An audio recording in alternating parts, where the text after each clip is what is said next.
और सुख से तुम्हारे घर को भर देते।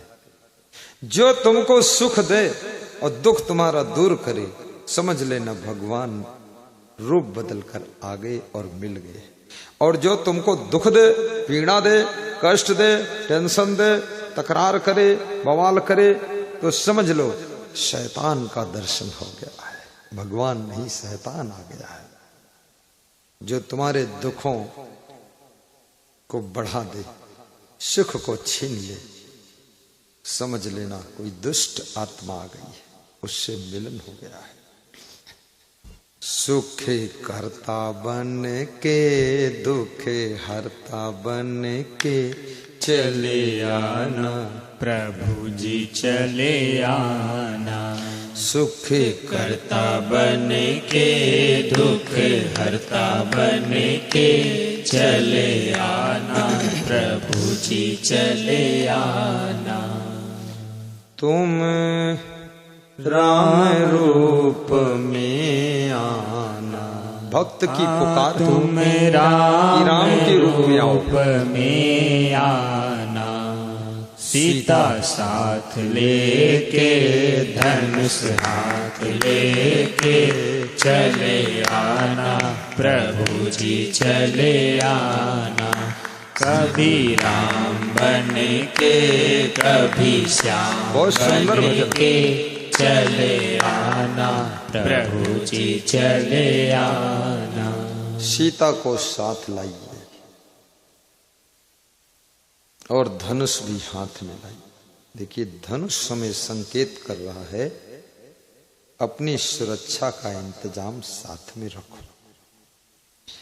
और गृहस्थी को अगर सफल बनाना है तो अपनी सीता को भी अधिक साथ में ही रखो, इधर उधर सीता को मत छोड़ो ज्यादा। इसलिए जो राष्ट्रपति होता ना, वो अपनी सीता को प्रोग्रामों में भी साथ ले जाता है, और जो उसकी सीता है वो प्रोग्रामों में भी साथ जाती है, क्योंकि उसको सोच है कि पहले तो ये मेरा पति बना, उसके बाद ये राष्ट्रपति बना, अगर चूक गए तो किसी और औरत का पति बन गया तो साथ में ही लगी रहती हो। राष्ट्रपति रामनाथ कोविंद के साथ में उनकी पत्नी बराबर लगी रहती। मैंने कहा तुम इतना क्यों साथ में रहती? बोले आपको क्या पता, आप तो साधु संत ठहरे, हमारा तो सारा खेल खत्म हो जाएगा।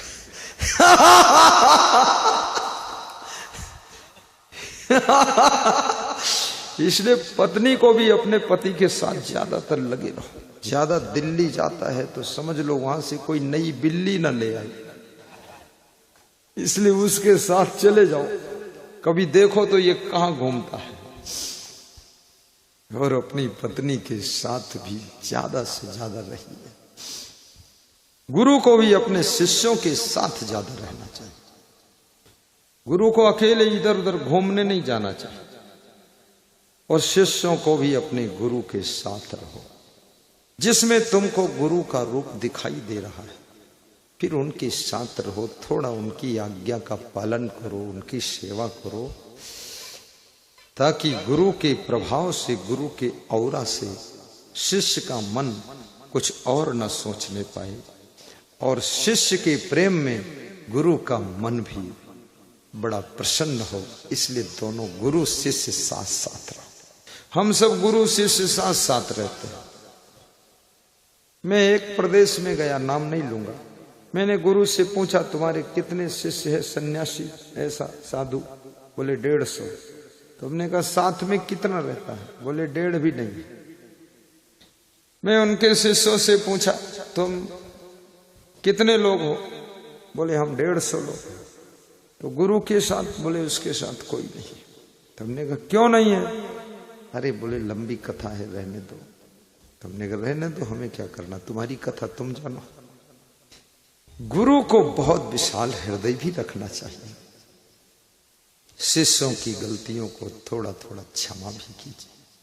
और गुरु के अंदर माता और पिता का रूप भी होना चाहिए। माँ जैसा लाड़ प्यार हो, और पिता जैसी डांट और फटकार हो, और गुरु जैसा असीमित ज्ञान का भंडार हो, तब शिष्य का सही निर्माण होता है। तब शिष्य का सही निर्माण होता है। जय साहिब बंदगी, साहिब बंदगी। ये भक्त बालाघाट से आए हुए दर्शन के लिए आए हैं, इंदौर में पढ़ते हैं। और क्या नाम है? हैं? दिनेश, खिलेश, खिलेश। अरे रंग डाले को तो अलग डाल दो, खाली खिलेश रखो। रंग डाले, पलंग डाले। हाँ देखो, ये बालाघाट जिले से आए, बहुत बड़ी बात। इतनी दूर से भक्त, पुराना भक्त है गुरु का, इसीलिए खड़े होकर जय बोल। तुम भी पुराने हो जाओगे तो जय बोलोगे, अभी तुम नए नए हो, अभी तुम बच्चू लाल हो। हाँ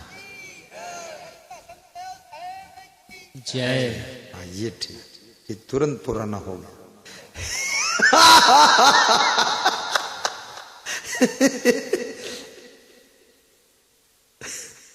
अरे गुरुजी तुम्हारे बहुत मजेदार गुरु। वो आशीष जैन है ना, कहाँ है आशीष जैन?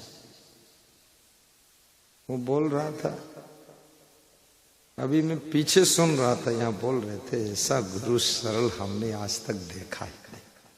देखोगे क्या, है ही नहीं तो देखो, एक ही निकला है पैकिंग बस।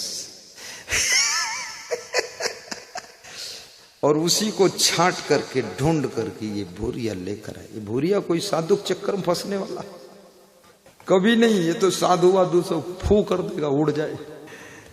ये तो देखा कि हाँ इस गुरु में वास्तव में वो है जो हम लोगों को चाहिए। हमारा उनका बहुत दिनों से मिलन नहीं, अभी बस 1 महीना हुआ होगा, 1.5 महीना।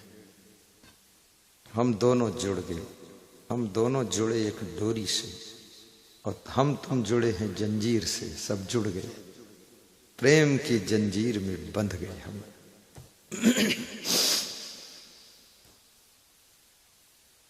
अपनी सुरक्षा के लिए भगवान श्री राम भी धनुष हमेशा साथ में रखते, वनवास में भी अपनी सीता को लेकर जाते। बहुत दिन अगर तुमको बाहर रहना हो तो अपनी सीता जी को साथ ले जाइए, या तुम्हारी सीता को बहुत दिन बाहर रहना है तो फिर तुम सीता जी के साथ चले जाओ। लेकिन पति पत्नी का साथ होना चाहिए। और याद रखना, जो पति अपनी पत्नी के साथ रहना चाहता है वो शुद्ध पति है, तभी रहना चाहता है। और जो पत्नी अपने पति के साथ रहना चाहती है तो समझ लेना साधारण पत्नी नहीं है, उसी का नाम भार्या है, उसी का नाम देवी है। उसी नारी को नारायणी का दर्जा दिया जाता है कि ये नारायणी है जो अपने पति के साथ रहना चाहती है।